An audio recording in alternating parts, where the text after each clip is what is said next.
what are we checking here? If offset magnitude is less than mob's range, then they move into range.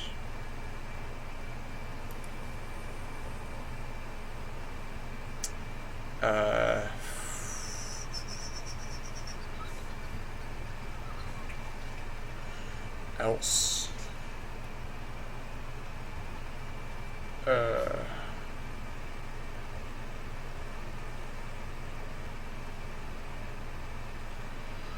Okay, so if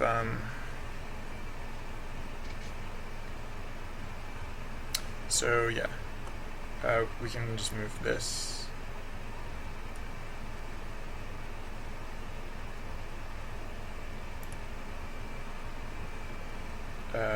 Yeah, I guess we basically just have to reverse this, so, because this has to happen sooner.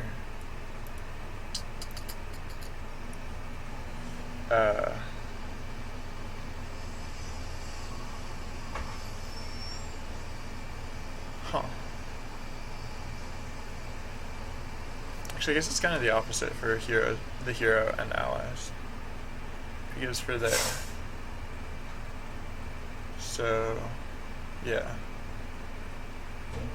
We could say, if something like this,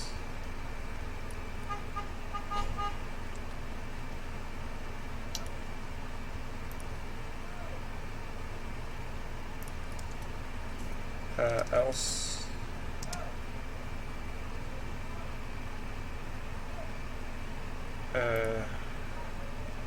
wait, what?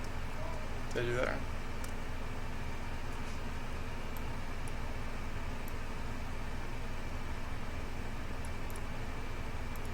Oh, yeah, okay.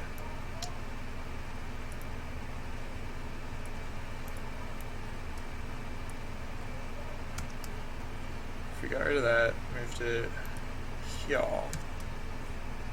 made this else if, oops, two ifs, got rid of this else.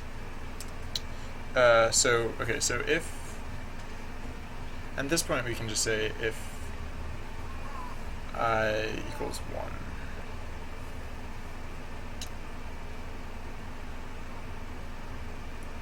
If I equal, or no, if mob type equals 1, mob type I equals 1. If mobs type I equals 1. So if we're dealing with an ally, I guess we can get rid of this now. No, we don't need that.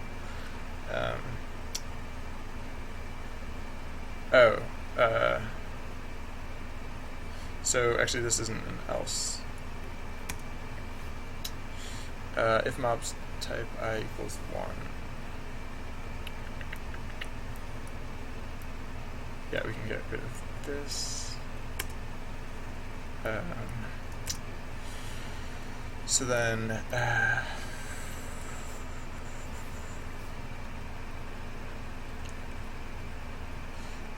actually, this bit about mobs follow, we might be able to get rid of.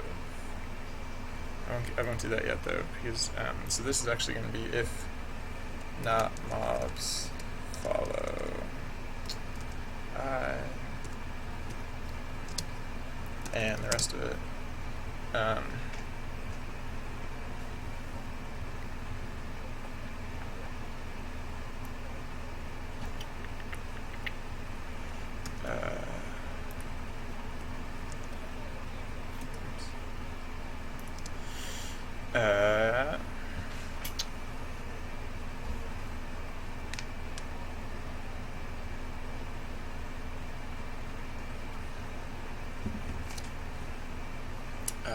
What else? Right.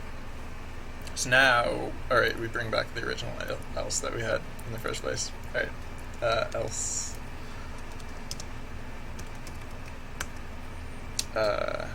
This thing.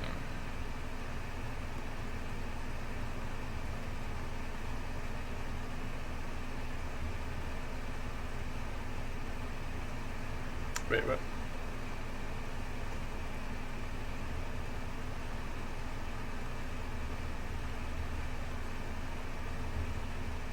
Oh, so maybe I do need it here as well.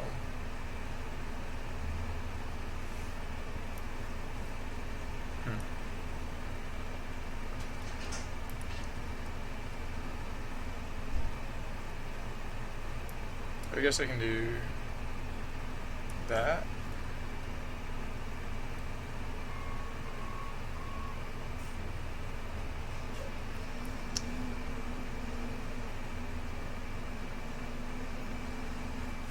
What does this do?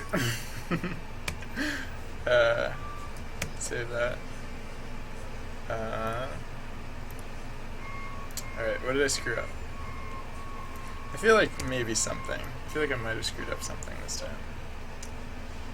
Or did I just not fix anything? Just didn't fix anything? Well, that's good, I guess.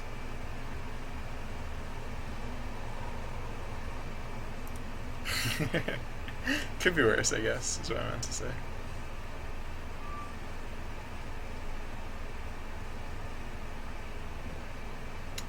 What is... Are you just really mopey that I reduced your perception? Is that all? Do you just want more perception? No. I mean, that could help, but... Oh, do you not attack anymore? I stopped attacking? Is that what I screwed up? Alright, hold on. Alright, so... If mob object equals 1, we do the vector, we check the distance thing. And then, if that is greater than mob's perception times 2, then mob's follow equals true. Else, if mob's follow I and offset underscore h dot magnitude is less than mob. Where do we go? Mob's perception. Mob side by mob follow equals false. So they only stop following once they're in range, hypothetically. So then, if mobs follow, I feel like this should be evaluating. Offset underscore n equals offset underscore h dot normalized times. Yeah, why is this not? Are you evaluating? Print. Spam. It's gonna print a lot, so. Or hypothetically it would print a lot, so hence spam. Alright, so. Alright, one ally, just one ally. Come on, spam. Spam, spam, spam. Why are you not spamming? Why? Oh, there it goes. Are you following too? No? Just spamming?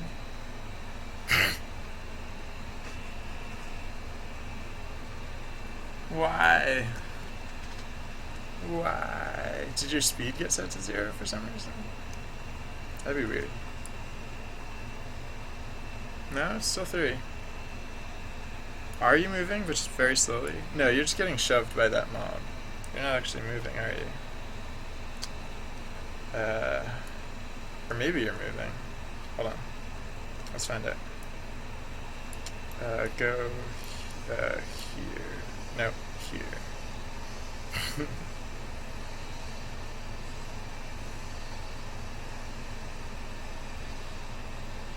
Oh, are you actually moving towards me? I'll try jacking up your speed. I don't know why you would need tons of speed in order to move at a normal pace, but let's see what it does. Where's mob speed? Mob's perception and mob speed. All the speed. Zoom, little buddy, zoom. No. No, you're just... I don't know why you're... What? You're looking at me? What the heck is going on? I don't get it. I don't get it.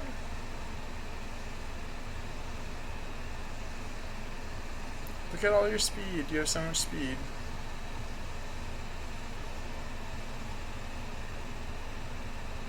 Am I doing it the wrong way or something weird like that? Oh, probably? Okay, your speed's back to normal.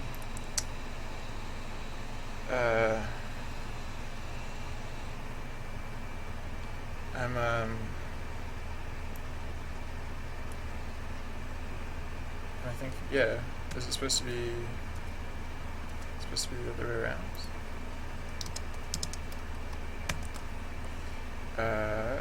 Let's see what that does.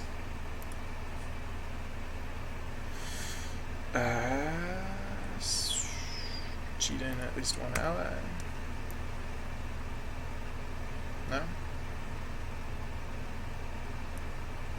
How's that getting that spam? And what changed to make it so that I got spam?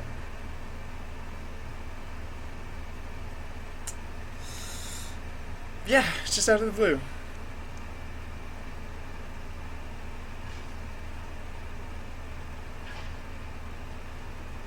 Wait, what?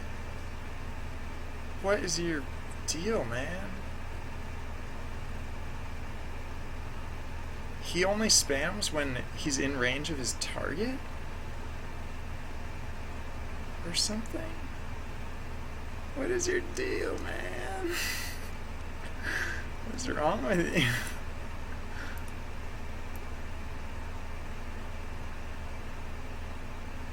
He only spams when he's in range of his target. Why do you think this has anything to do with your target?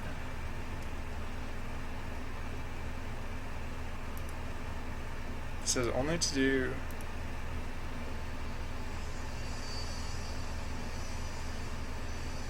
with offset h, which is based on distance between you and everything.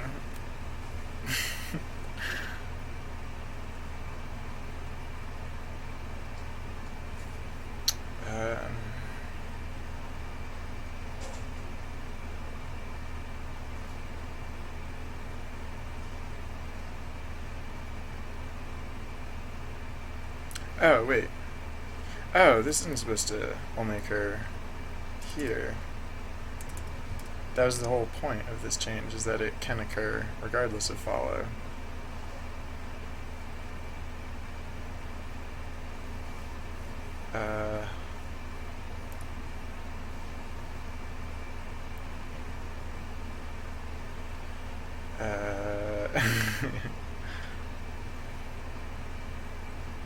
So else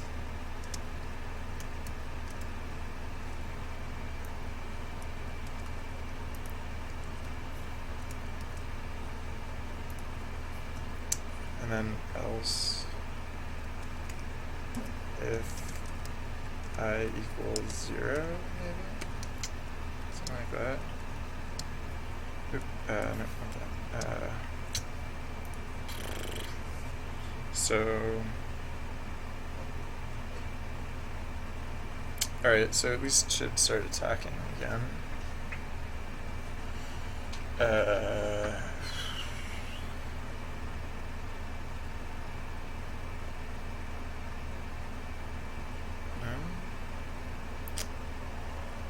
I feel like this should work.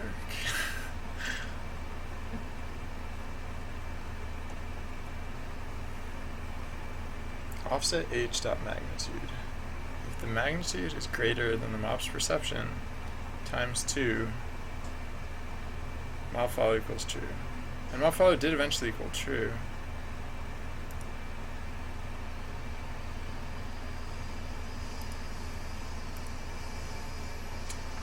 Oh, what's this? If offset dot magnitude is greater than mob's perception, mob's type times 2 plus mob's range.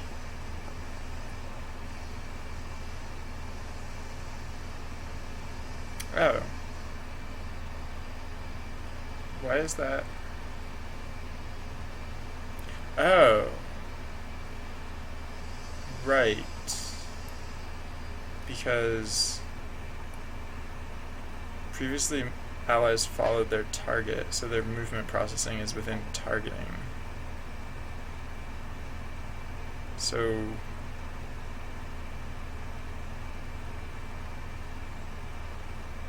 I guess their movement processing should actually be before targeting.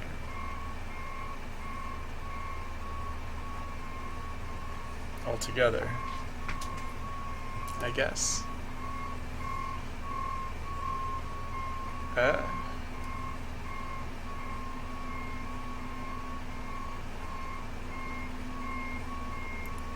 I'm just gonna get rid of this else and see what that does.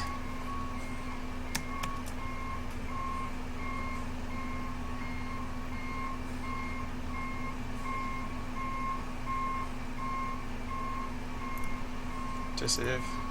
Save. Alright, what breaks now? What to break? What to the breakage? Oh yeah, I should spawn allies. Alright, so that didn't seem to break. It's probably a good way to start. Ally? Ally? What you gonna do? Nothing? Nothing? Nothing at all, you say? Not even anything at all? Cool. Cool. Oh, alright, well at least now you're targeting dudes again. Sort of. Yeah, seriously, what the hell are you doing? Oh, that's probably related to the fact that I inverted the thing, and I was probably not actually supposed to invert it. I inverted this. I was probably not actually supposed to invert it. But that doesn't explain everything, because he was just doing weird stuff in general. Alright, Alright. Duder, come with me. The fate of the world depends on it. What?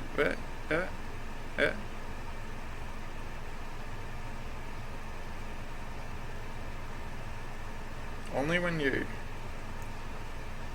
He's only moving towards me when he's in range of... Oh! He's only moving towards me when he's in range of his target. Okay.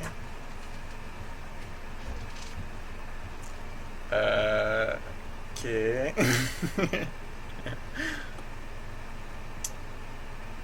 Why? Offset.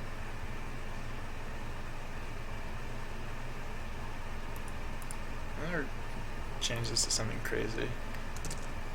Just to make sure that I'm not accidentally using the wrong one somewhere.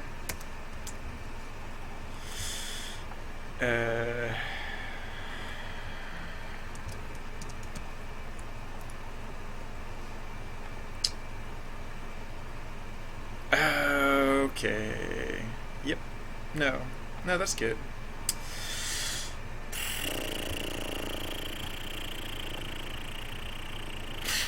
Sorry.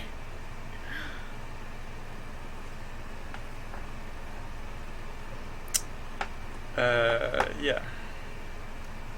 If mob type I equals 1. If it's an ally.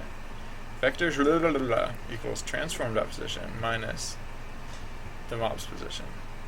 So the hero's position minus the mob's position.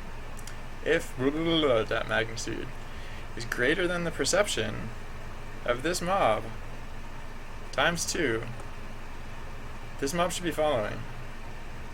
Otherwise, if the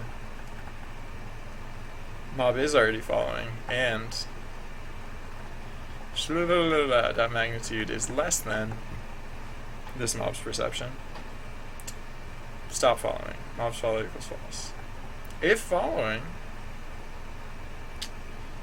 vector offset n equals normalized times timed.fixed delta time times mob speed, mob's type I, speed of this type of mob. Offset I plus equals new vector offset n.x 0 offset n.z print spam. This seems to be the only thing evaluating, or this seems to be the thing that only evaluates when the mob is in range of his target.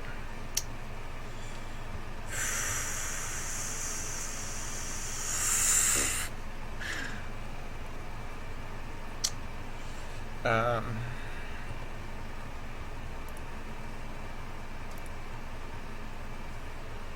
I guess I can say this can be conditional on if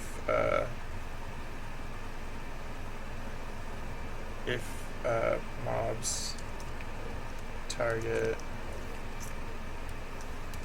I not equal negative 1 or greater than equal to 0.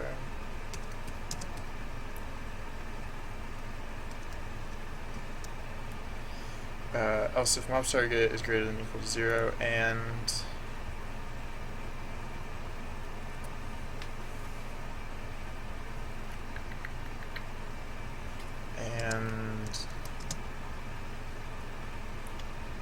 offset dot magnitude is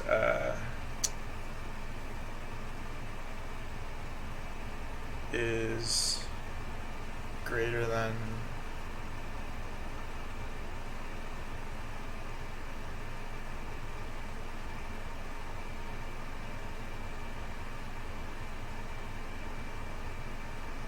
offset dot magnitude is greater than mob's range or mob range.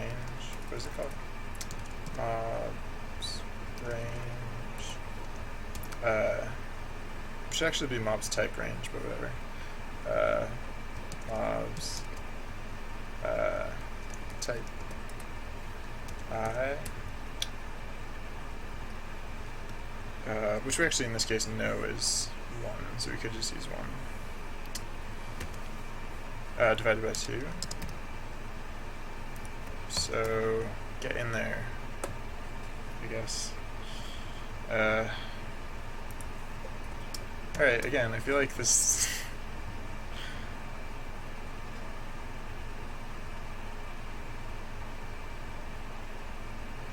Oh.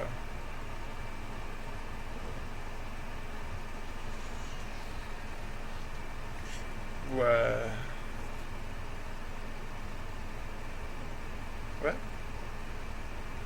Okay, yeah. Okay, yeah. No, that makes sense. Okay. Yeah. Alright, now it's up. I feel like I didn't fix anything. But then again, I didn't feel like it was broken in the first place, so... What ifs? Even now it'll just never do anything. I've ruined his life completely. Oh, there he goes. Why do you only move towards the hero when you have a target? Or specifically when a target is within range of you? Why? Why?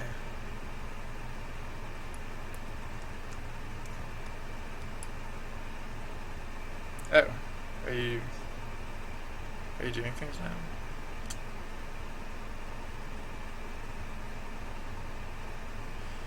Alright, well I should probably restore. Alright. So when sorry.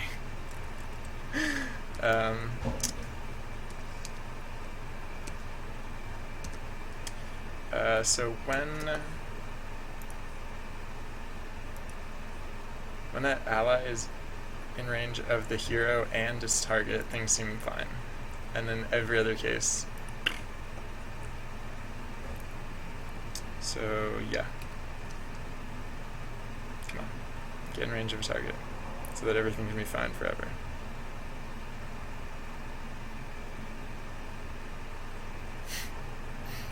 He knows he's too far away. He just doesn't have a target, and so...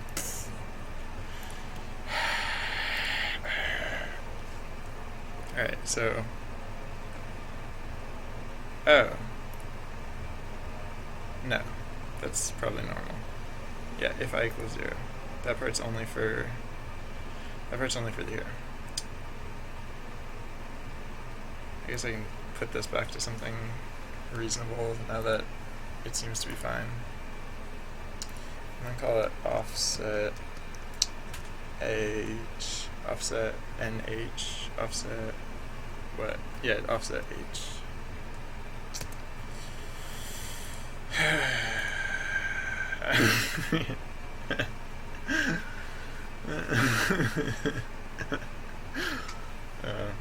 Alright, so... Oh. If mob's target is greater than or equal to 0... Oh. I guess that would explain it. Yeah. Alright. So in the grand tradition of moving this further upwards, I guess I will do that again. But then how...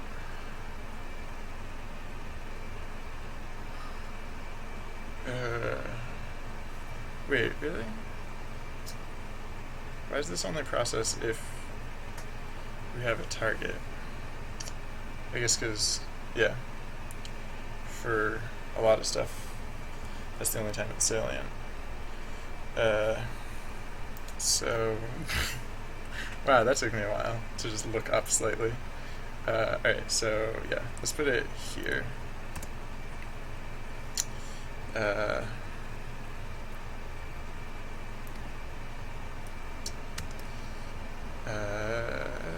Wait a second. Yeah, here. Alright, yeah, an offset we have to calculate again, apparently.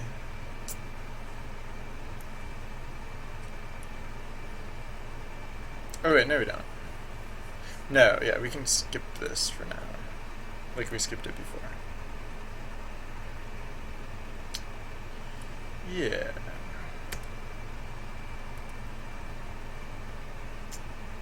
We have too many closing braces, yeah. Alright, so yeah. That's good. I'm probably just gonna, everything's just magically gonna work now, I guess. Maybe. That'd be cool, right? So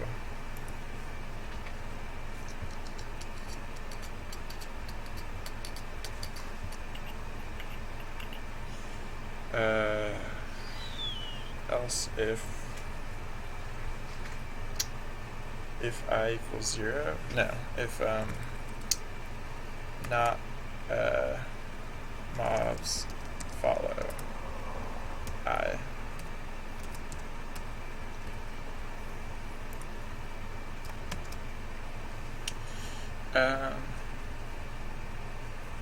Alright.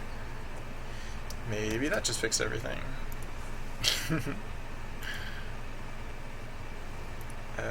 9 dudes. Follow me. Yay!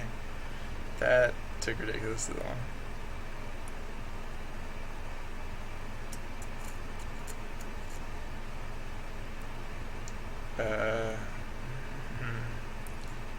Alright, maybe I need them to have more perception.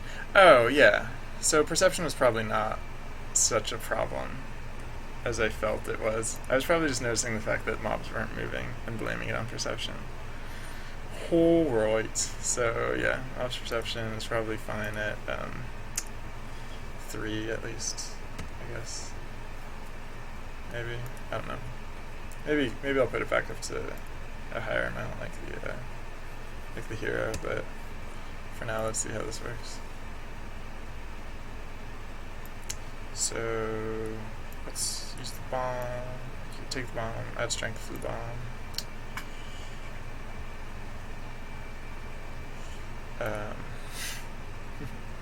Yeah, the others really don't do much when they have like basically no perception. Maybe I should probably separate perception from follow distance, so that way I can increase their perception but also keep a low follow distance. Yeah. Alright, so that was quality. No, I apologize.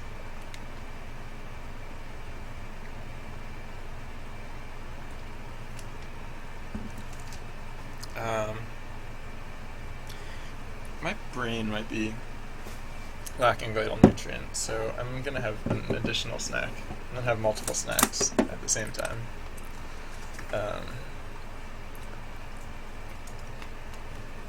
I've been waking up late lately.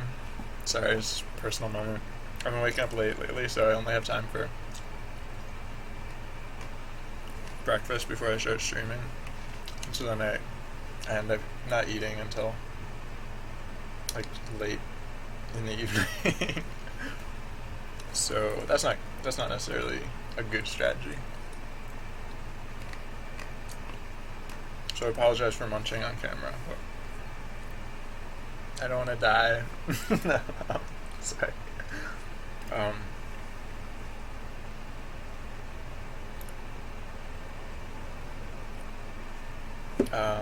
So, alright, now that we solved that mystery, sorry, I'm just throwing food everywhere, don't mind me. Let's do the thing that we just said we should do, which is to say that follow should be based not on mob's perception, but, let's call it ally follow dist.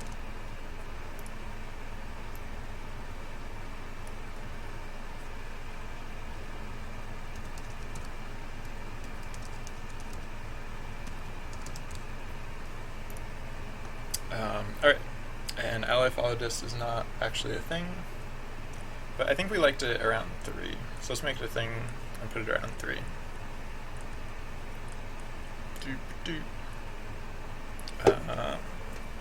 So ally follow dist.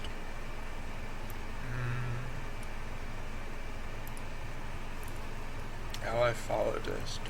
Where should we put it? I guess near perception makes enough sense. They used to be related. Public float ally follow dist equals 3f save. And so now we can put their perception up to 5 to match the hero's perception. And whoops, this will probably cause the allies to get flustered every now and again and like try and leave range but then run back into range. Actually, now that I think about it, maybe I should have the oh yeah, I should probably have the allies pick their target based on the hero's position. Yeah, let's do that. And then they don't even really need their own perception. So yeah, since the only things that target now are the hero and allies, let's just have it all based around the hero. This might be slightly awkward to untangle if and when I decide to untangle it, but meh. Hopefully, like if I decide to restore the capacity for, no, it shouldn't be that hard. I can just say I'm gonna say what?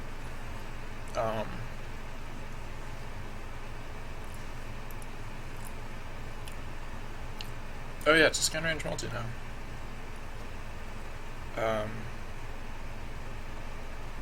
Oh no, the impact is scan range multi.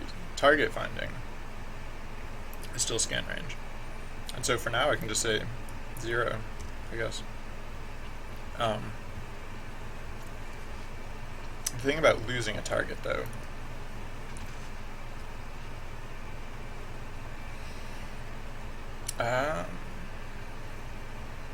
offset.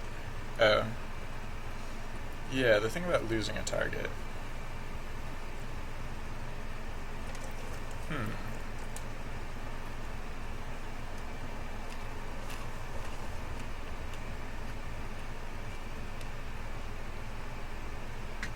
Well, I guess if this is the only way that ally perception actually matters anymore, I can just crank this up. Crank up ally perception. Because why not? So save that.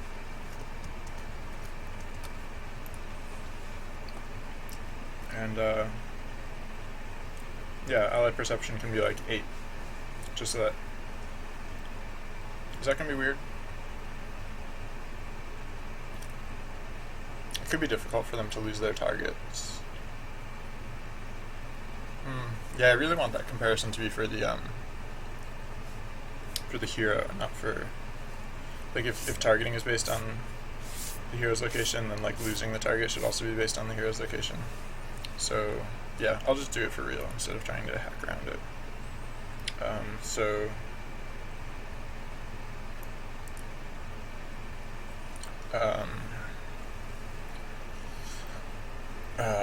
Yeah, right. So, let's say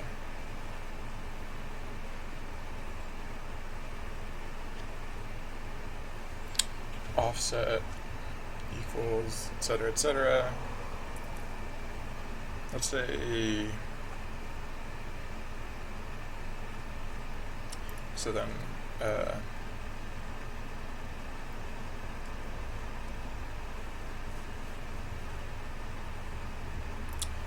so if I equals 0 and etc. etc.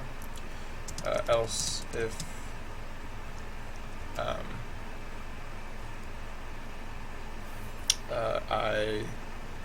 also if mobs type I equals 1,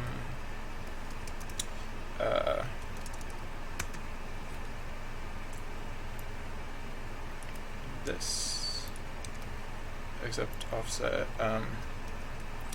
we'll call this offset HT, hero to target, equals the, oh wait, no, yeah, cool, so, yeah, or I guess target to hero in this case, actually, TH. So then if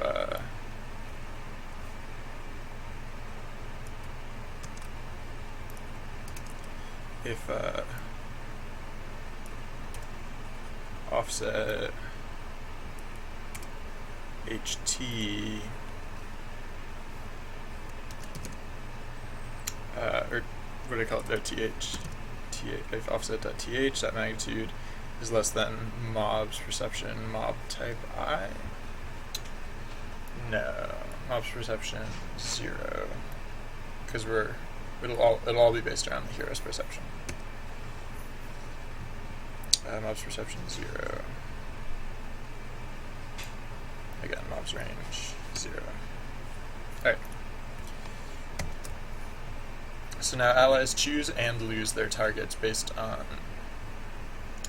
the hero's perception, which, you know, that's kind of akin to like the hero like barking out orders, kind of. So spawn 4 allies and see how that goes.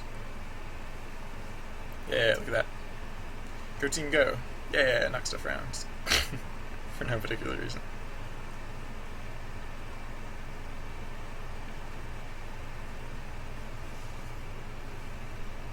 Alright, we seem to have restored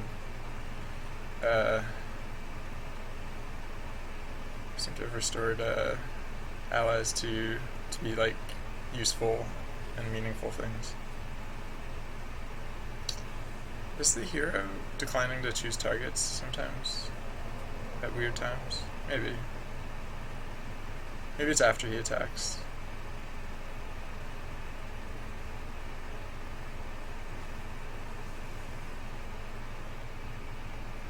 Seems mostly fine.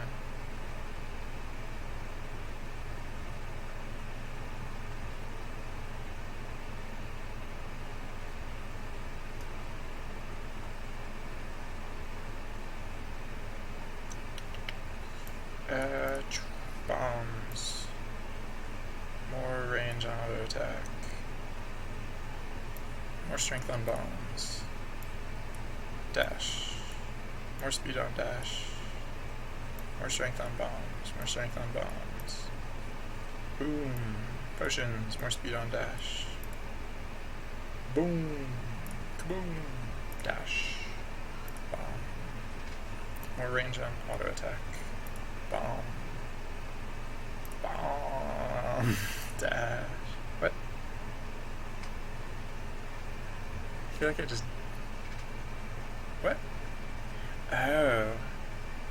Yeah, dash is really awkward when it has such a short range, so I'll probably need to start that at a different amount. Yeah, bombs were weird with like large range because they were exploding off screen, but like you can dash to a point that's off screen, but you stay on screen because the camera follows you. So I'll probably put dash range back up. Yeah, because those null dashes are awkward. Yeah, so actually, I mean, I guess I kind of want the dash scan to look in the I kind of wanted to consider the explosion radius at the end, because you don't actually have to get to a mob in order to get it caught up into that radius. So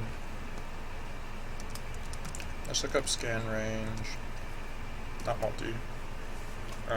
Yeah, so we actually kind of want it to be power range times 1 plus dash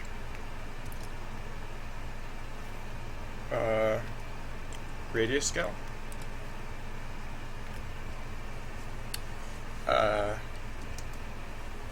So that way that gets factored in, and then we can do that. We can do the same thing.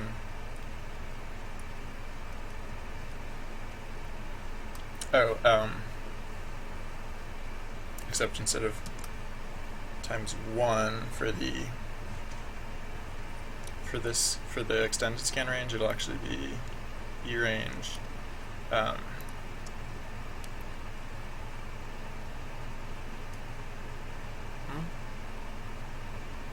Actually, I guess we can just say pow range 1 times m. So I think we actually don't need E range.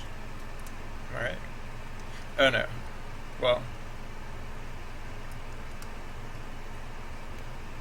Oh yeah, because we're using it for scan max range.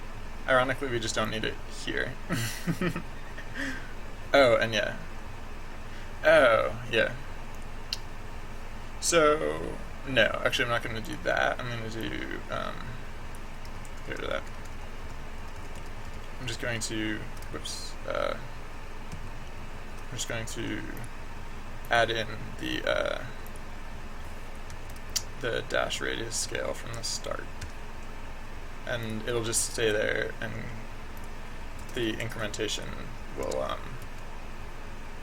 just keep adding power range, but the dash radius scale won't get like multiplied or anything weird like that. So that's one thing. That's one slight improvement, kind of, in a way. No, that's a slight improvement. And then yeah, the other one. Maybe we don't need to go all the way to 5. Maybe we can just go to like 4. Maybe. Oh wait, that's the wrong one. Just keep that at 3, keep this at 4. Alright, save.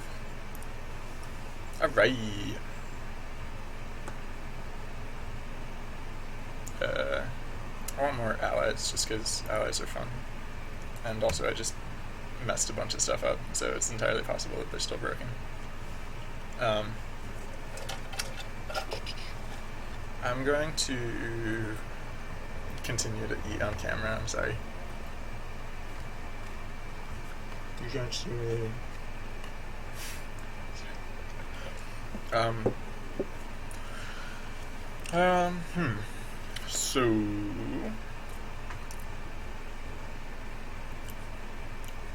So have I sufficiently procrastinated? Have we reached the end of time, and I'm no longer liable for anything of meaningful responsibility?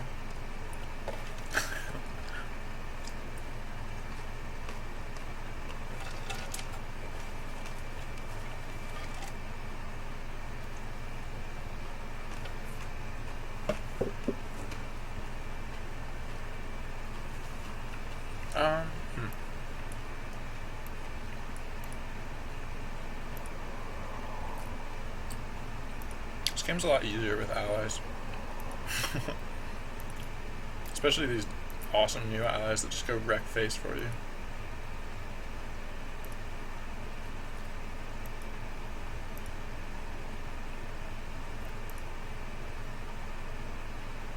I guess now that all targeting is based around the ally's perception, or the hero's perception, I could make it so that they all pick unique targets too. But, I don't know. Oh, right, because now, hypothetically, they're all picking the same target.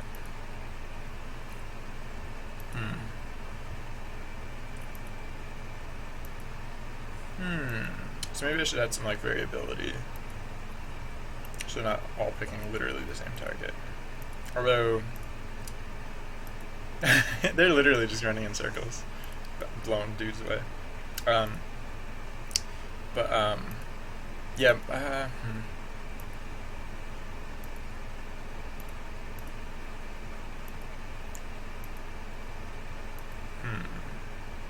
don't know, this doesn't seem so bad. Their attacks are offset, so they're not literally all like stomping all over each other.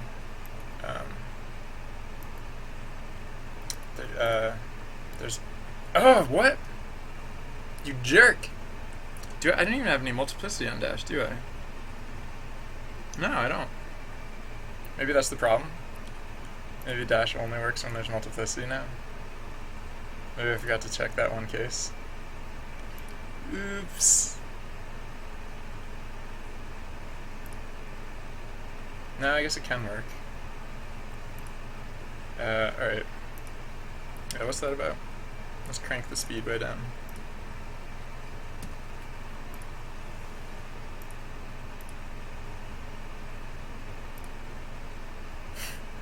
Alright, well, it seems to happen more often when there's like 0 multiplicity. Or else I'm just getting really lucky.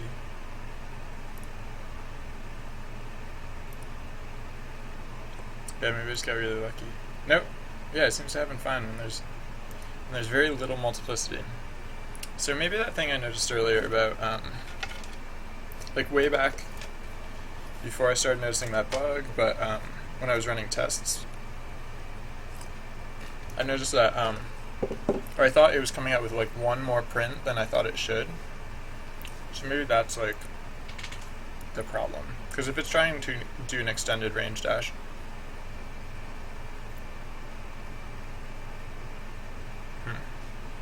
oh, yeah, dash charge doesn't get decreased until down here. So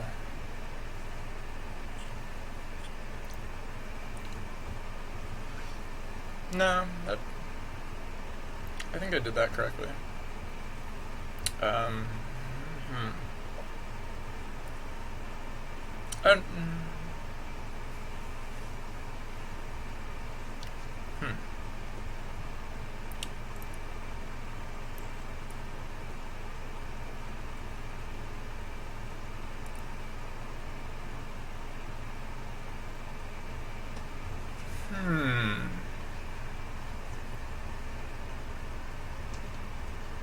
What am I setting dash charge to? I should be setting it to mult -1, I think, right?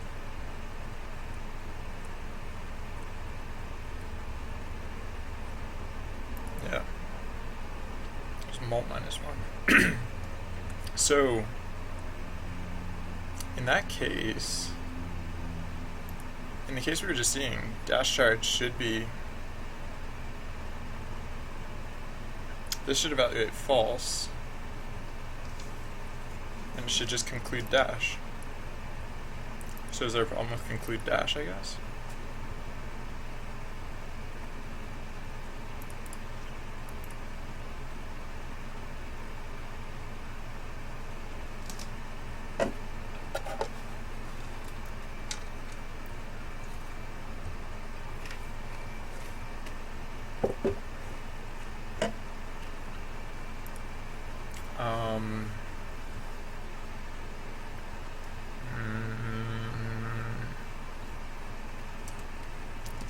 Print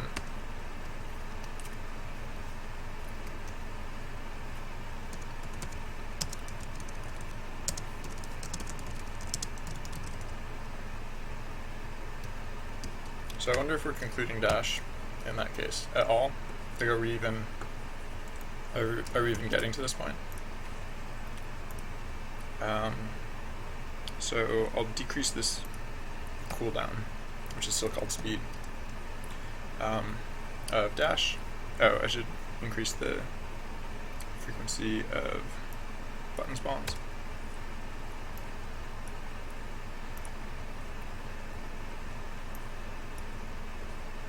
Come on, bring it, yeah. Yay, hooray, you totally dashed.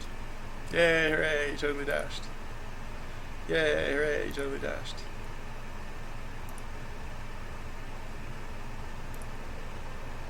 Yep. Yep.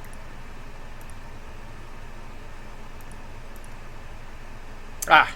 It's not even concluding dash. How on earth are you not even concluding dash? How?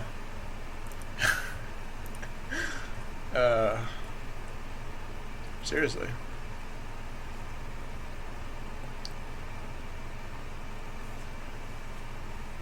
Here, translate dot magnitude.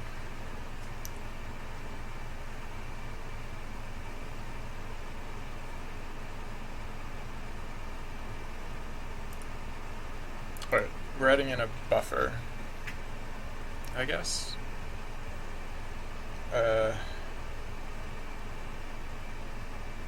So you don't actually have to literally get to your target, you only have to get most of the way.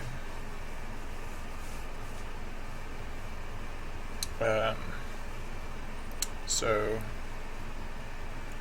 if here at translate dot magnitude is greater than or equal to course magnitude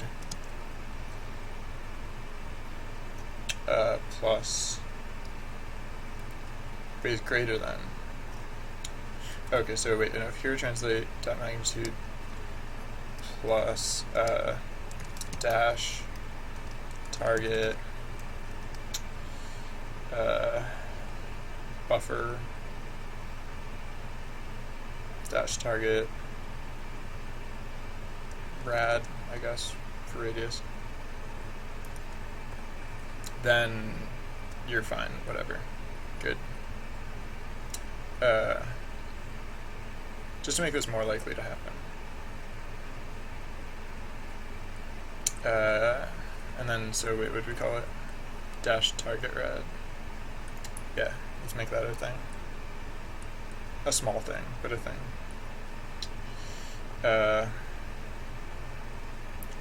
Dash charge, so public float dash target rad equals 0.05f. Because this is on the scale of a frame's worth of movement, so that's actually relatively large for how much a dude moves in a single frame. Alright, yeah, let's tone that way down so we can get our power-ups faster. Yeah, stuff, etc. Yeah, there we go, dash. Yay, hooray, you totally dashed. Oh yeah, let's make her recharge faster. Okay, so we do need to change how speed interacts with cooldown. Yay, hooray, you totally dashed. Yay, hooray, you totally dashed. I guess I don't have to be reading the notifiers because right now I'm just testing to see if it happens at all. So actually I guess I can crank the speed even lower.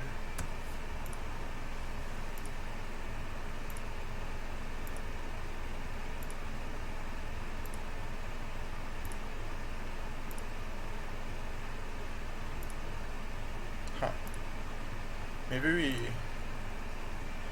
I think it looked like I just missed a bunch of guys with my dash. Yeah, I think I am missing guys with my dash, so I have to change a thing.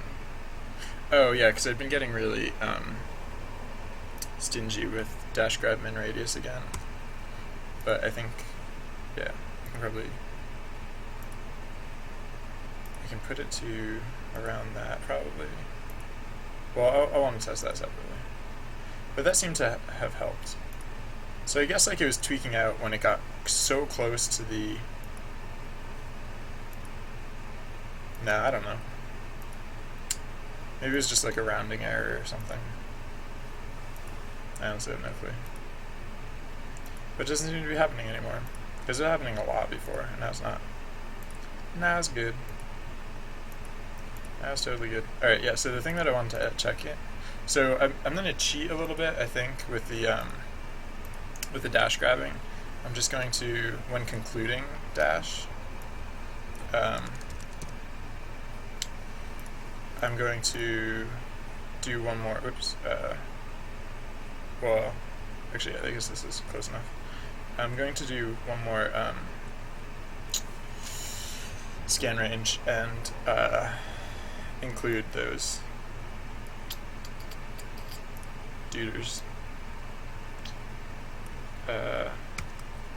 Just cause, and then what that'll do is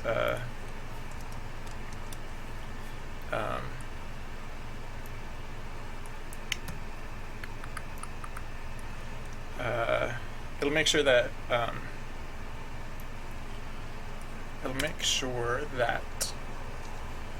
any mobs around the hero at the end of the dash will get caught up in the explosion, regardless if they'd somehow gotten missed in the previous grabs.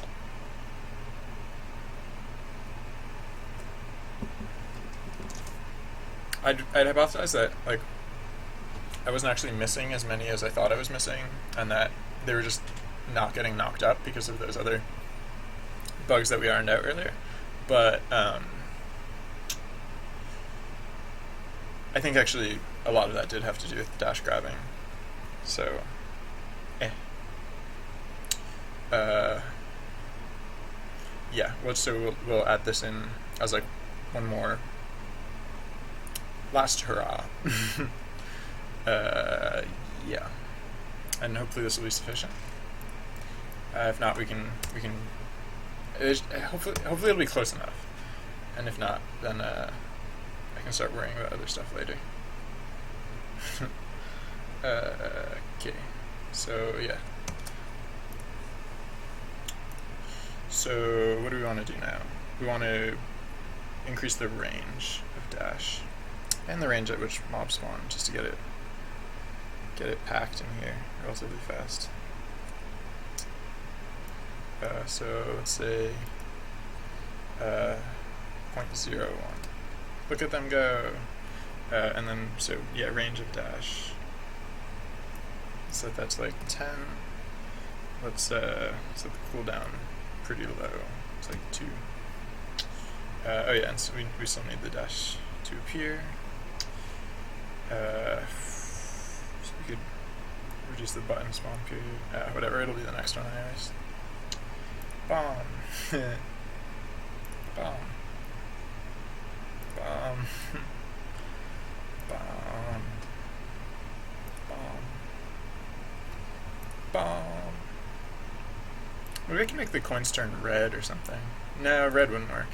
Maybe I can make the coins start like turning like blinking like crazy orange color or something. And then like, I don't know, then they explode or something. I don't know. Yeah. Oh yeah. Just as like, sometimes you can see that like at the end of the dash you get all the coins, but sometimes you don't. So like sometimes, like if too many mobs get tossed up in the air, it's like not clear what's happening. Yeah, like that time you could totally see it, but a lot of time you can't. So I'm thinking I might change it so that mobs don't drop their coins until they reach the apex of their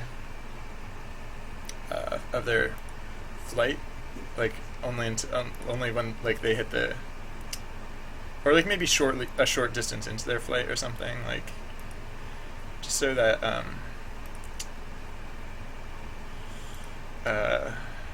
yeah, just so that like the coins also go flying a little bit, and then yeah, I don't know. I just want it to be more clear that you're collecting them in that case. So this dashing thing seems to be okay now, I guess. I don't know. Maybe it was like multi-dash was like having some deleterious effect somehow. I don't know. see what that does.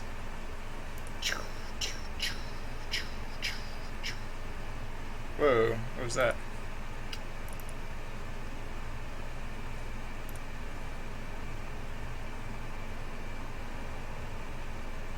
Oh.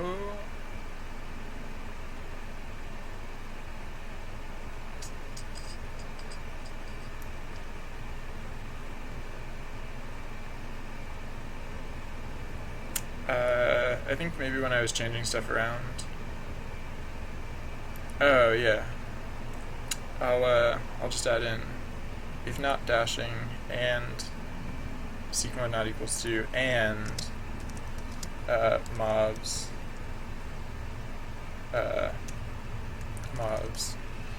target I or 0 in this case not equal null, because those dudes are getting blowed up before even whoops yeah, those dudes were getting blowed up before before you could even look at them. It might have been, yeah, it was probably like fine before, but then probably because of something that we changed, then yeah.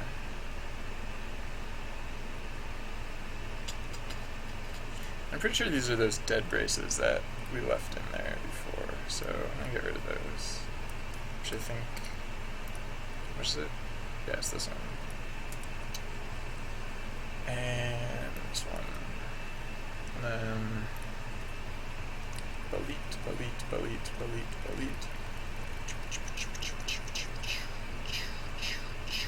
There we go. Alright. So, yeah. Alright. So, what we're doing? Alright, we're cranking out mobs. Using tons of powers. 0.01.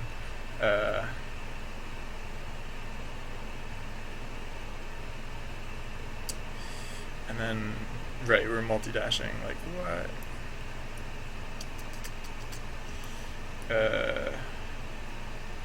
Range, like, 10.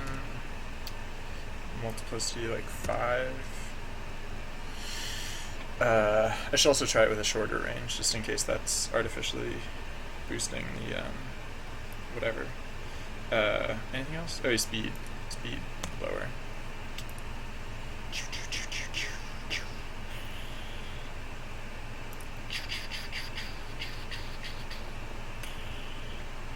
What? Did we get him again?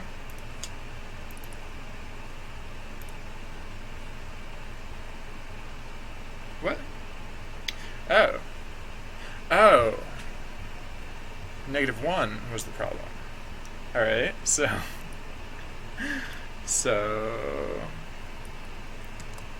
Yeah, I thought they were getting blown up too fast, but, well, I guess we can check for both.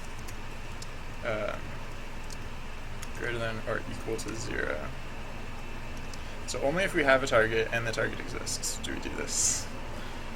Which apparently had not been the case in the previous several attempts. Alright, so faster power spawns, faster mob spawns, yeah. Multiplicity on dash, range on dash, and speed on dash. Alright, now I just need dash.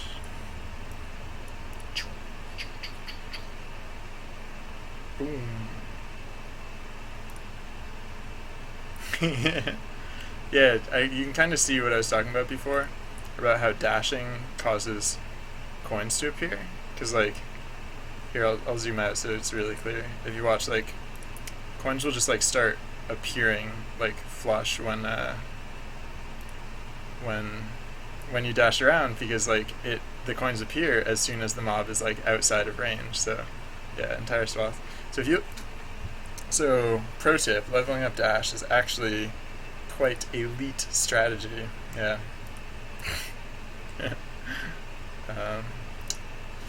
So yeah, I'm gonna do something, if you don't mind. I'm going to Usually when I step away for a moment, I leave the I leave a little gif of a dog wrestling with a water bottle a little bit.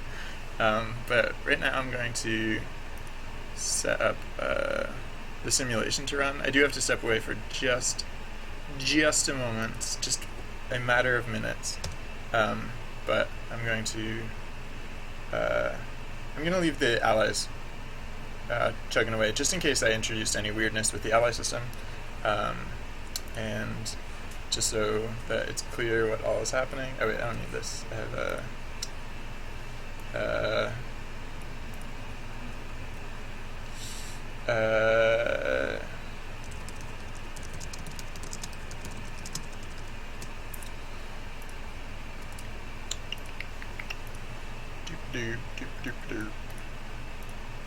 what?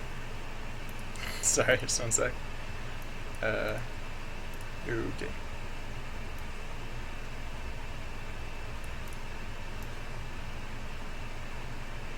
Doesn't quite fit on screen, huh? Hey. Oh shoot, it's not gonna run if it's in the background. Alright, yeah, I'm just curious to see what that does. So, sorry, yeah, I'll be right back, super fast. Sorry, be right back. Oh.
Sorry.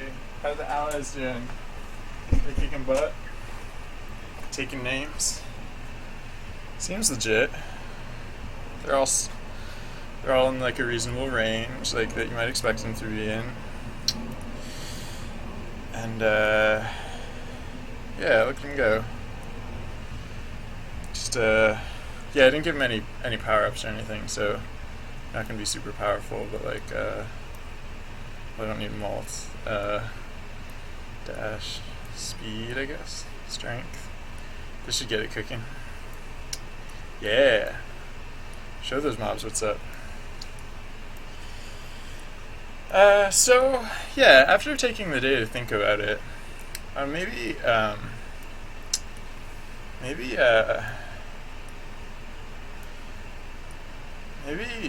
I don't want to do the timer thing. Well, I mean, like, it didn't take me all day to realize that, but maybe, like, I literally won't do the timer thing. Maybe,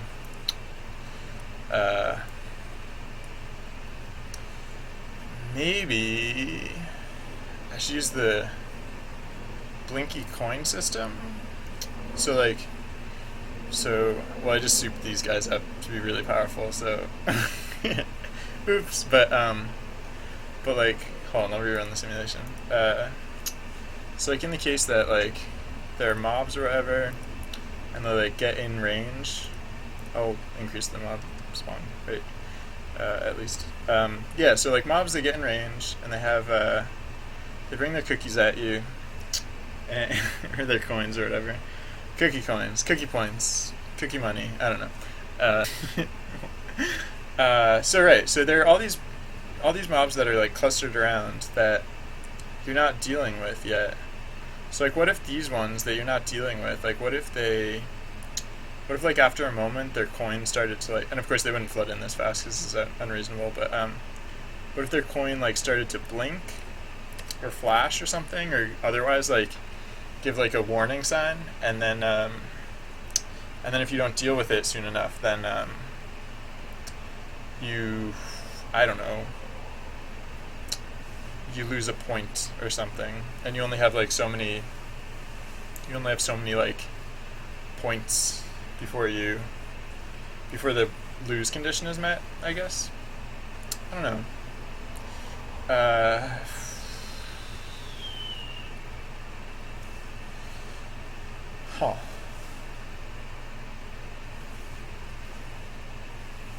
I think the game over screen is just going to be no UI.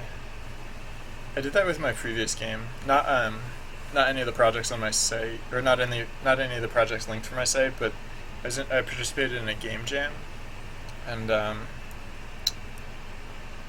when you got to the game over screen, it was it just turned into a simulation. So I thought that was kind of cool. I mean, I basically I make entertaining simulations as like the first step to making like any game that I've made, really. I guess it's not 100% true of B-Box. B-Box only counts as an entertaining simulation if you like clicking and dragging things, because actually B-Box, incidentally, does literally nothing unless it's acting in response to user interaction. It renders images, but there's like zero animation whatsoever. The only time anything moves is if you're moving it. Was this getting chuggy? Is like the frame rate decreasing? I certainly hope not, because there's not very many mobs relative to how many I would like, ultimately, overall.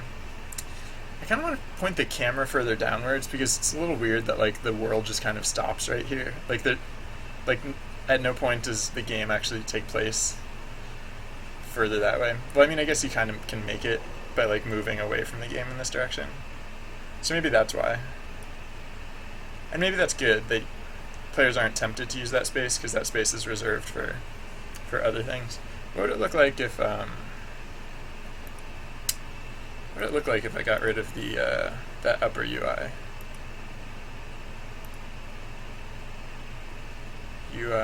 So if I got rid of these, what would that look like? So this is like this is actually hypothetically how it'll look like a lot, because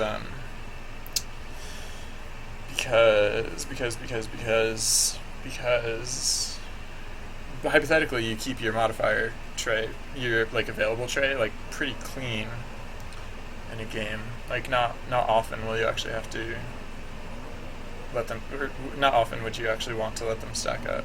In fact, you'd never want to let them stack up. So I should probably shift the camera to be further away, which would be the Z direction. Yeah, kind of like shifted it to be more like that, I guess. That'd probably alleviate some of the stuff that I was noticing about how bombs were happening off screen a lot. The further I put the hero away from the camera, the more real estate we have on screen. Although the hero is pretty small at this point, so does that feel too small? Like, how big would allies be at this point? Like, allies, if you spawn them in, would be like super tiny as well. Let's say 4 of those. So maybe instead of zooming the camera out, I think this was at 13-ish. If instead of zooming the camera out, we just brought it down a little bit. Maybe, I don't know. What was it at before? It's at 11. So maybe like slightly down and slightly out, or something. Or like, oh yeah, no, the other thing we can change is the rotation. So it can like be at a slightly more downward angle, which also moves the hero. I guess it's good for the hero to be in the center of the screen, right? I mean, he won't feel as much like he's in the center of the screen once the modifiers are there. He'll feel like he's slightly high on the screen. But I guess that could be okay. I could also just move a lot of stuff around. Like I could move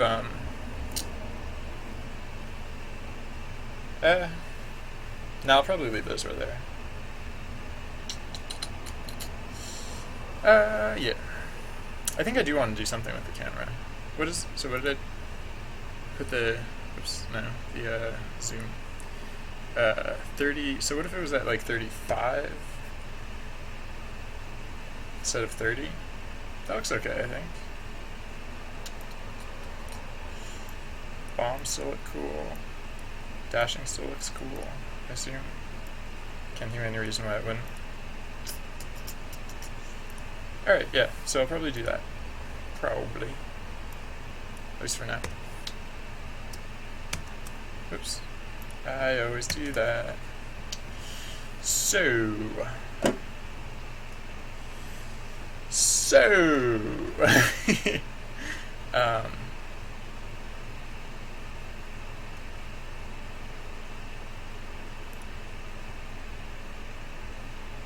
Yeah. As tends to be the case, I should think about what to do. I guess there's no reason really for the hero not to have like a really wide perception. I mean, the game has changed to be a lot more like action oriented, so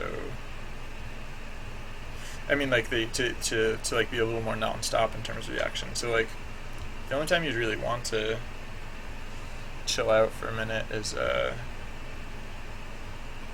I guess never. So yeah. I guess you kind of also don't want necessarily the hero to displace himself from the central location too much, because the more he moves around, like the slow moving mobs on the other side of the map are going to take even longer to get to him. But like, I mean, the way with the timer system that I was talking about, actually that could be good, I guess. With like if the coins are on timers rather than having like the hero on a timer, that could be good, because like the coins don't actually activate, or the coins timers don't actually tick unless they're in range of the hero.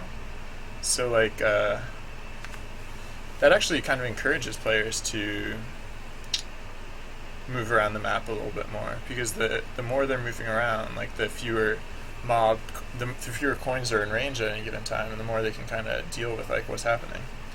The other thing I kind of want to do is so like currently the dust marker clears as soon as if it's in seek mode 1, the that's weird. I actually don't know how I did that. I should probably figure out how I did that. Oh god, did I just do it again? I feel like I did it again for like a split second, and then accidentally clicked it away. So, how did I do that? That's right. I got the dust marker to stay there for a second. I don't know how that happened. Yay for one-off bugs. Or like super rare bugs. Right? Sorry, I'm probably making some people dizzy, so I'll stop doing that. And yeah, I have no clue what happened with the dust marker saying that. Oh, but so the reason it's disappearing is that I gave it a really wide breadth to clear when the hero is in seek mode 1. Seek mode 1 is when the destination marker is there, but he's distracted by other things. So,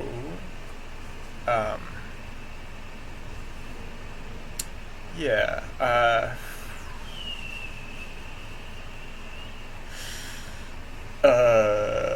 Where was I going with that? Right, yeah, so I'm thinking of actually changing that, so it doesn't clear as soon. So you can put a marker next to yourself, and it'll stay there. The reason I'm thinking of doing that is because I'm thinking of using the dest marker as like the targeting system, possibly, because if like blinky coins and etc. You know what I'm saying. If I went that way with stuff and stuff, then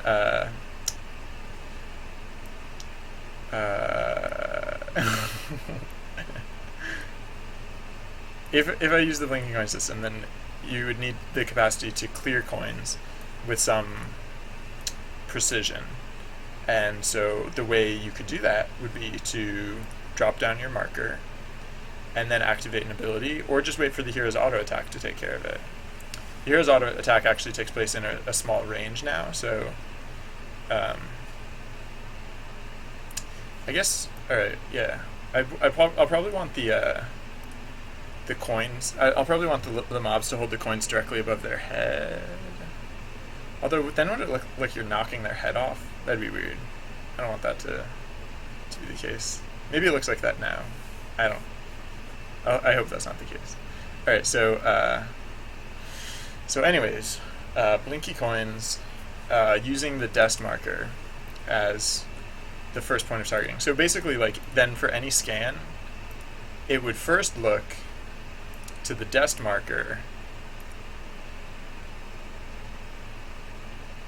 and return that. I'm trying to think of how that works for the multi-targeting for bombs, and I guess it would just guarantee that the dest marker is one of the ones returned, at least. Because with bombs, if a bomb goes off, even with 0 range expansion, if a bomb goes off at the dest marker, probably going to hit whatever you're trying to target. Yeah, the reason I was thinking the coin should be more centrally located is that, like, it actually, like, the explosions are all based around the location of the mob, not the location of the coin, so you kind of want the dest marker to point directly at whatever coin you'd want. Alright, and then take out the thing about the dest marker disappearing at long range. So, was it seek mode equals 1?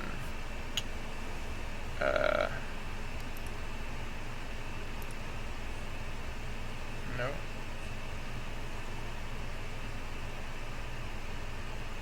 Oh yeah, this is it. If seek mode equals 1 and mobs target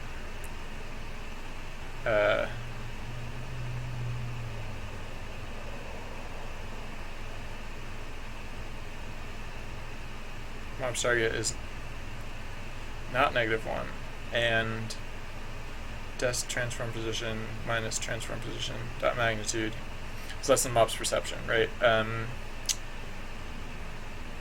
So this is what I was looking for because it is what I want to change, but I think seek min dist, what is it? Seek dist min is what I want here, but I think actually what I really want to do is just merge this with the seek mode 2. Oh wait, no. The marker never clears in seek mode 2. Because in seek mode 2 it doesn't disappear until... Yeah, alright, so... Yeah, I think that was the change that we want to make. Alright, so save that. Now, you can put the marker right next to you and it'll stay right next to you even when there is a mob around. It'll still, even if you're really close to the marker, it'll still, yeah. So like, I guess that adds a little bit of strategy too, because if you really want to, oh yeah, you do kind of have like a maypole effect where the camera, right? I think that was actually why I had changed it in the first place, because that was getting a little bit distracting. Oh, and yeah, what if you dashed like this? Would that just be awful? Would that just be like unbearable? I don't know. I guess we'll find out shortly. I guess, no, I think the camera doesn't rotate when you're dashing. So even if there was like dash a zillion, 30, I think. Oh no, the camera does rotate while you dash. So I might want to change that. Or maybe that's fine? I don't know. Well, I mean, hypothetically, I'll want to change it so that... What the hell? That's just weird. Alright. Hold on. That was super weird. That makes me want to just put the, that makes me just want to put the dash grab min radius down to 0. Because that was awkward. Is it chuggy at 0? I wonder if it'd be chuggy on like a... I think it is a little chuggy. And why did those not go flying up into the air?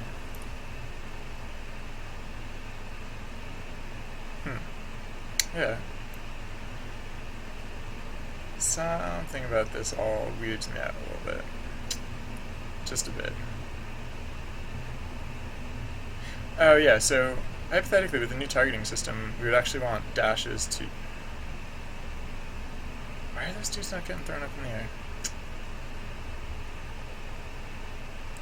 Yeah, the maypole thing might be a little dizzying. So maybe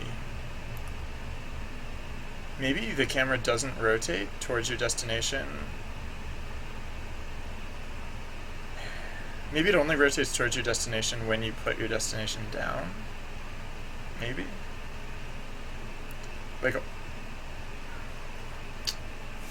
yeah. I think, because it's based on camera look at, so we can just make it so that we can just change when camera look at, actually. Or look at CMRI.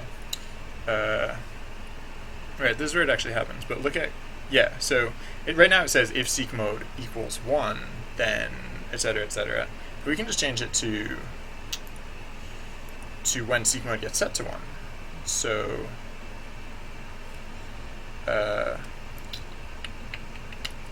copy that, and then look for seek mode equals 1. So, oh, it happens in GUI. Which I guess is fine, probably. seek mode equals 1, look at camera.transform, look at etc., etc. And then is there another? I think there's probably at least one other case where it can get set to 1, yeah. So in this case also, etc., etc. And then, oh, this is the one, okay, so okay, so those are the only two cases. And so now, look at, see, I'm alright. So now, in the original location, which was here, let's just deactivate this block for now. And then, were there any other cases? No. Alright, yeah. So now we shouldn't get the maple effect anymore. But hopefully it'll still, so now if we let go, yeah, it'll still, etc., etc. But then if we leave it there, and then we start moving around it, wait, we're still getting the maple effects. Why? Why? That's funny. Is look at like a permanent condition? Like if you tell something to look at something, does it just continue to look at it? Because unless that was the case, I don't know why.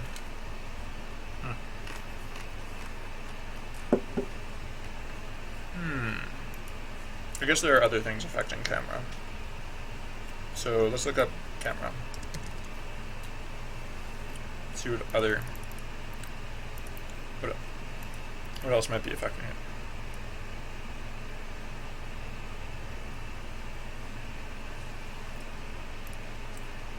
Those are the two that we just put in.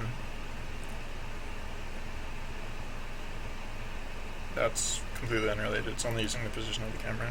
That's the one we just took out.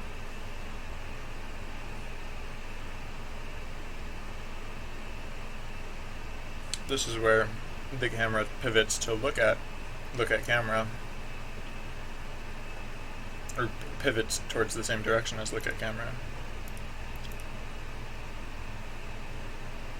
This is only using the position of the camera. What on earth? Why is looking? Did the save not save fully when I hit save? Is that why it didn't work?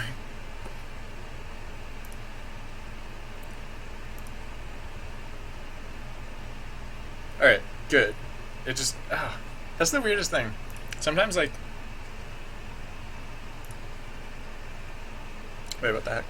Oh, yeah, no, I guess that's normal enough. Yeah, sometimes I'll hit save and then I'll come back here and like the changes didn't take effect.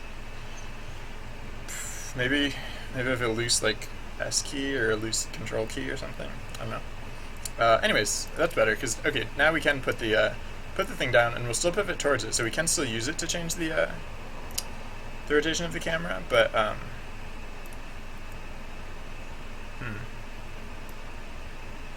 maybe, you know what? Maybe it should only even change. Maybe it shouldn't even change the rotation of the camera if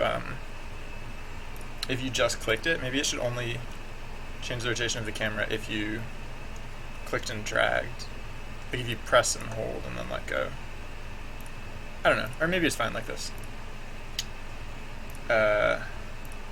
Maybe it should be the opposite. Maybe the camera should look in the opposite direction of a look at it.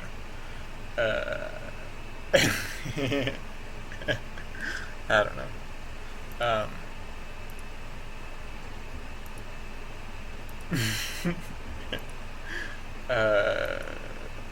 No, probably not. Nah. I mean, it kind of makes sense in a way. Let's see if it's easy to do. Alright, so what am I looking for? Camera dot.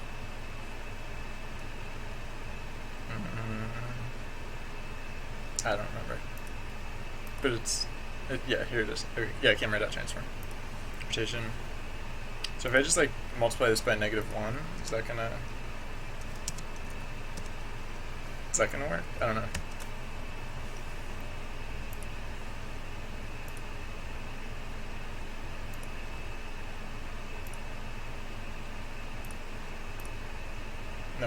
That just did nothing.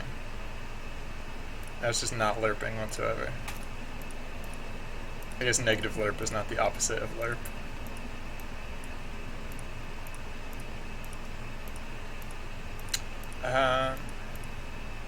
Yeah, it's probably fine how it was. I don't know though. I don't know.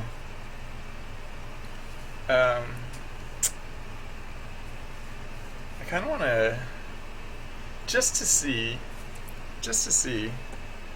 kind of want to,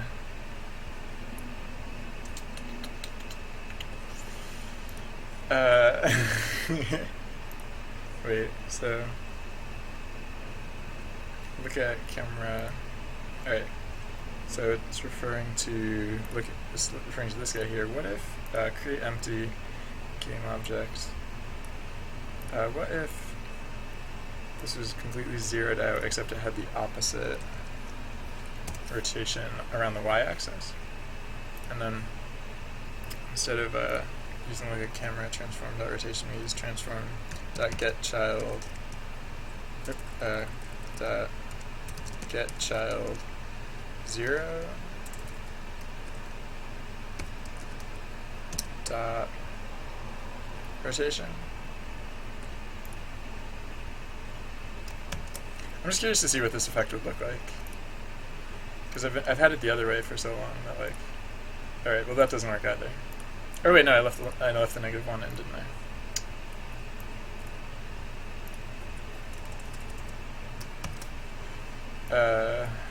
Yeah. Let's see what this is about. Yeah. All right. So it's like the opposite, I guess. So now whenever you target something, like it puts it front and center. Although sometimes it puts it off screen, which is a little awkward.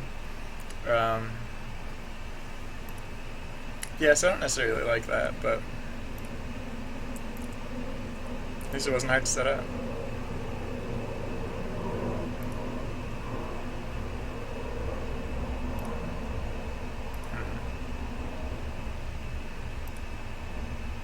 I think if I start using it for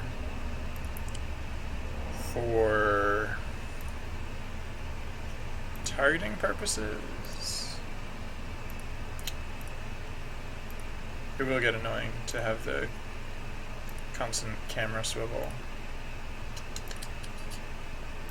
So maybe I should do the thing that I was saying about only having the camera swivel if you used it to move.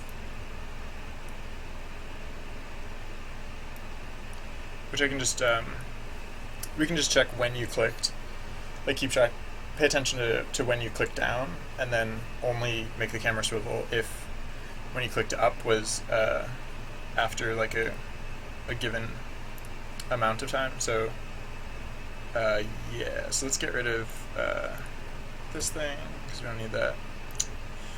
Oops. And then yeah, so not get child 0, just as it was. Save that.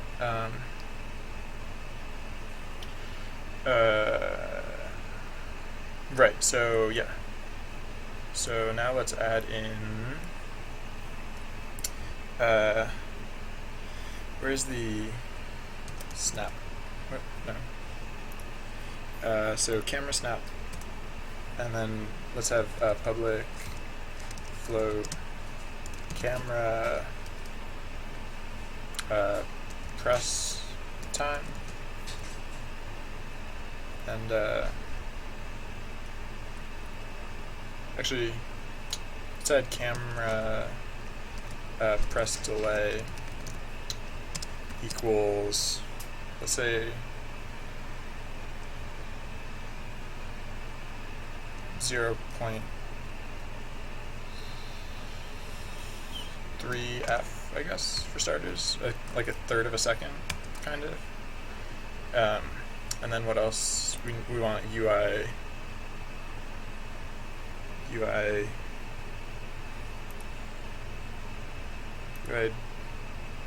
press time, I guess. Float UI press time equals 0, or it doesn't have to equal anything because it doesn't equal anything until right, this.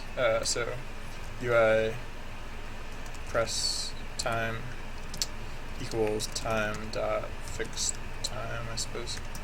There's no time dot GUI time. I think this a lot. No, okay.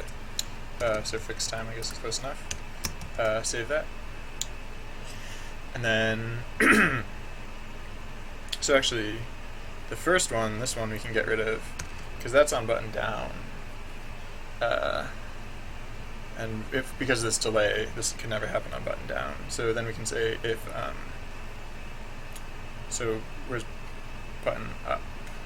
Yeah, so button up, oh yeah, a lot happens on button up, but this is the one that we're really interested in particular. So on button up, if UI press time plus camera press delay is less than time dot fixed time, so if that entire delay time has elapsed, then we will do the camera look at transform thing. Yeah, so alright, so now if we just click, yeah, the camera doesn't rotate. If we click and hold and then let go, yeah, there we go. That was easy.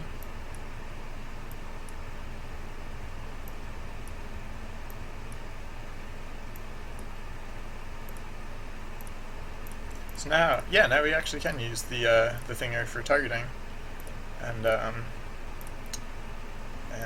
we can still rotate the camera when we need to.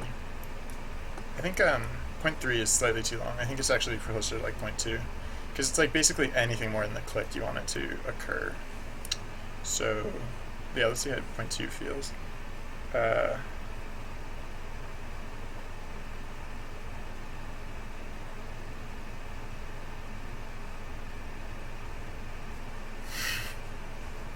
Too many variables.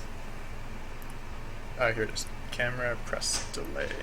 So let's try 0.15 actually. So basically the gist is that we want it just to be that it doesn't happen accidentally when we click. And as long as it doesn't do that, then I mean we'll probably want to tune it again once we've worked on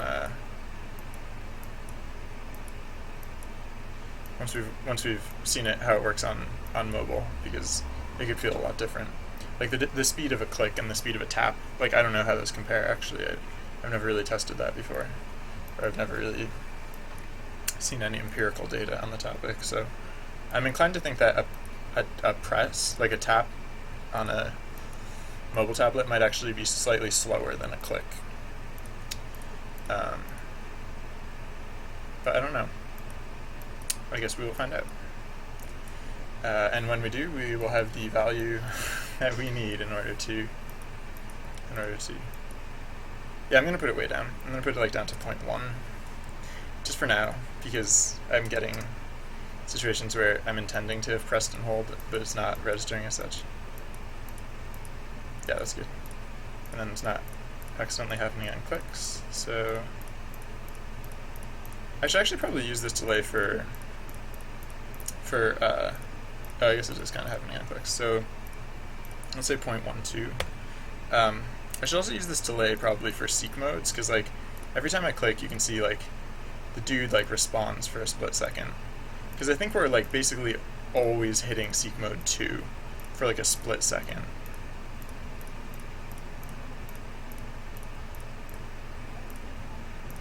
I guess I could try that, see how that works.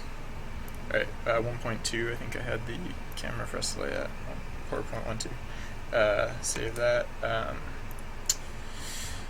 Yeah, so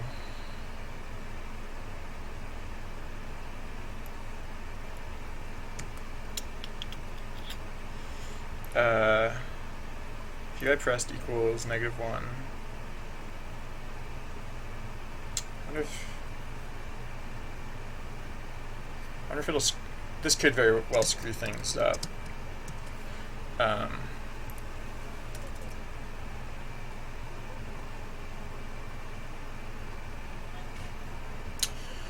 Because the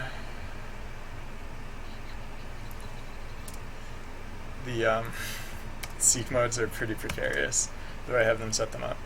because they're trying to affect something in fixed update, but they're happening in GUI time, and also, no, they get changed in fixed update and in GUI time. So like it's kind of like a juggling act to make sure that they stay together, stayed in sync a little bit.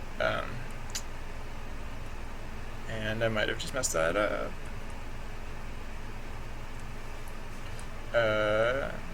Let's find out. Alright, so save that.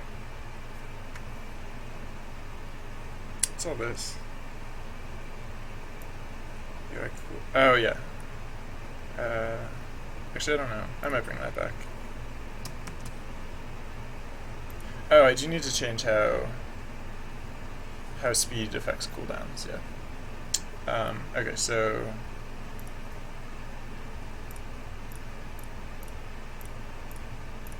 that could be good. Let's see what he does when he's engaged with stuff. Yeah, he doesn't do that twitch anymore. But he can still do a little switch if you try and rotate the camera. But I guess that makes sense. It makes enough sense, I guess.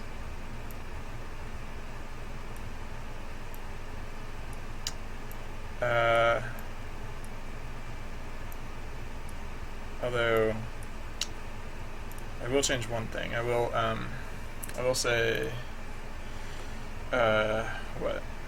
Where were we? Yeah. Wait, no, not that. Yeah. If, regardless of whether this is true, let's still move the, let's still move the, marker. So,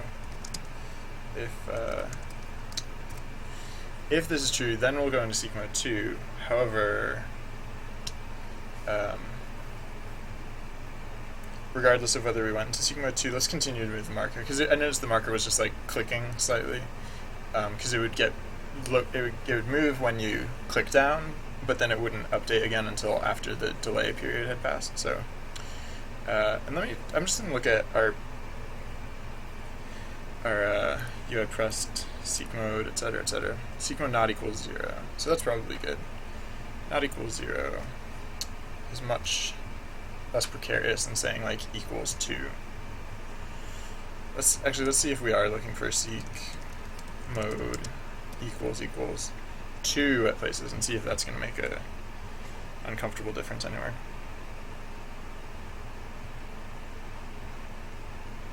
All right. Yeah, that's just this is just so that the destination marker continues to follow your pointer as the camera moves during seek mode 2. So that's fine.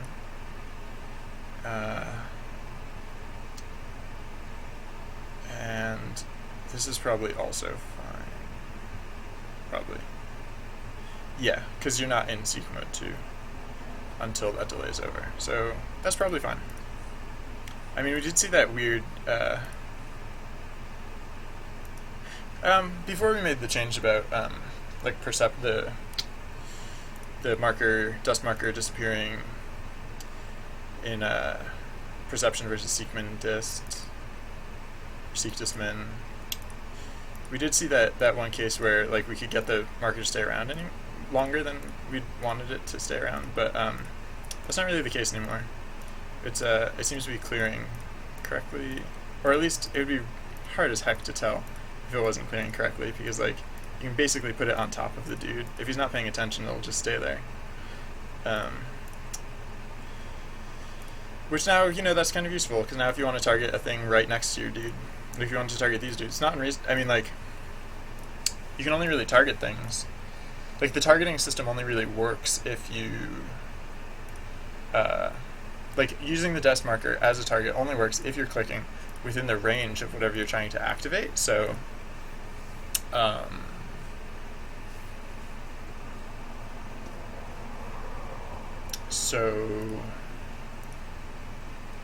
had a train of thought, I swear. Oh, so yeah, so you have to be able to put the destination marker close to the hero. Alright, yeah. Uh, so, how we doing? How's everyone at home? Doing alright? People watching the pre-recorded version, you enjoying yourself?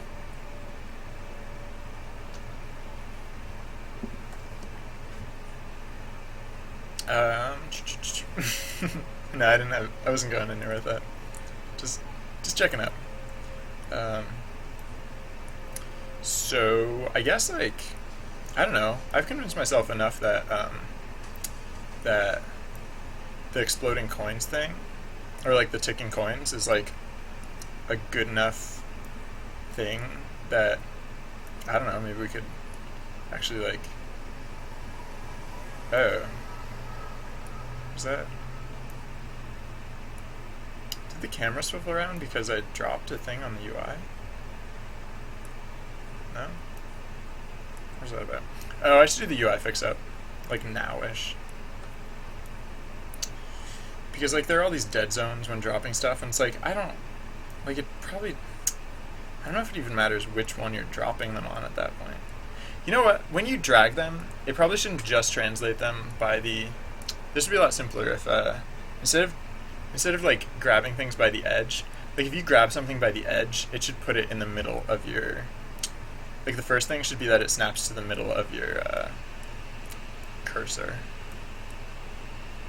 Which might even help people get the clue to drag them around by seeing it snap a little bit when they touch it, maybe.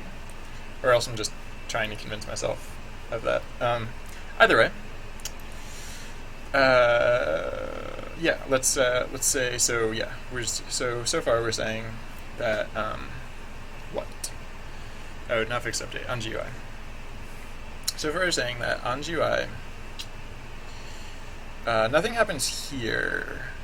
However, here, if UI pressed equals if UI pressed equals thing. So if UI dragging, then we translate it based on. We're translating it based on the offset, but we don't have to translate it based on the offset or the difference in the offset. We can just translate it to the UI point.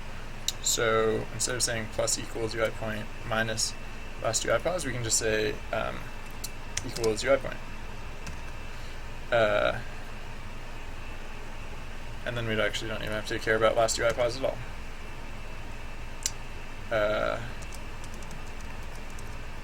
I'm not going to get rid of it, I'm just going to comment it out a few more places.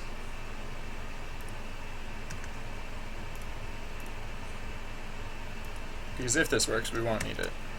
And then we can get rid of it eventually. So, how's that feel? So now when you click to drag things, they'll be always centrally positioned. So even if you grab it on the edge, you'll still get it in the middle. And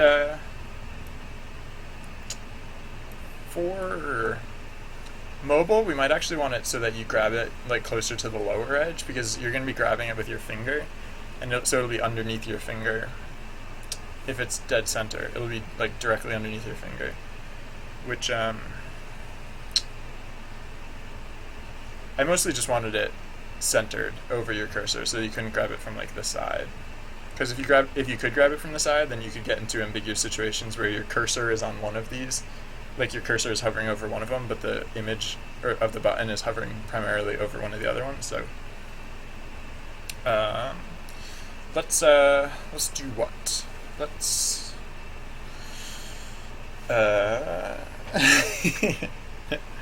so yeah, the other thing that we're gonna do, I guess we kind of need a new. I guess we could just kind of like cheat this UI range and like basically have the buttons a butt. By which I mean like currently there are gaps between them where you can like click on the field. But we could just make it so that like it always it never actually thinks that you're clicking on the field. It always just thinks you're clicking on one of these two buttons or one of these buttons on the bottom right.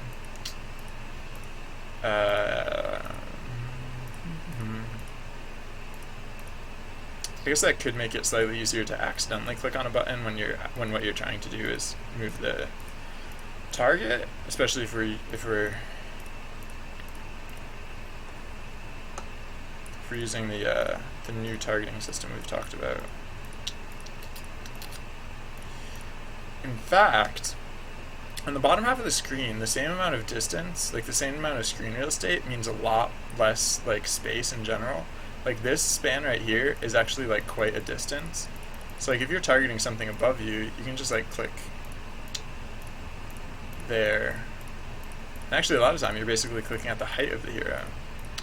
So in order to target more conveniently in this space, we might want to continue to move the camera up, or like pull the camera back slightly further, or tilt the angle down slightly further. How far can we tilt the camera down before it just feels weird?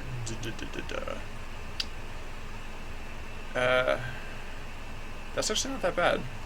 Can we go all the way to 40? I don't know if we want to go all the way to 40, but like even at 38, or like 37.5, that I think feels okay, especially because when you consider these will not be here most of the time, then you'll be seeing like mostly this. So that's actually even still a fair amount of dead space up top. Like we could probably put the camera even further down if we were so inclined. Sorry, 40-ish. So if we do, I guess just tilting the camera range doesn't, or just tilting the camera doesn't accomplish exactly everything that we want, because once we're looking like directly downwards, this real estate still doesn't mean super much real estate. So yeah, if we stay at like 30, 35, what angle do I like? 35? No, maybe slightly more angular. So 37.5. That seemed okay. And then we can bump this up to like 14 maybe, because that gives us a good amount of real estate down here. And so now we can target here, this is like the active range, at least as of yet. And I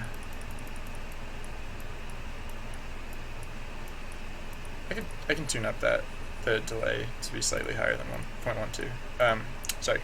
Yeah, this is like the active range. So now you can click here and target quite effectively without accidentally clicking on these buttons down here, even if the buttons down here got slightly bigger. They can also get lower to the bottom of the screen, I think, because this is the real estate down there will just be for clicking. It won't actually be for yeah. So even with these up here, like you can still target through this half of the throng quite effectively. All right, so I think I like this better. What did we decide it was? 37.5 and -14. So let's do that. 37.5.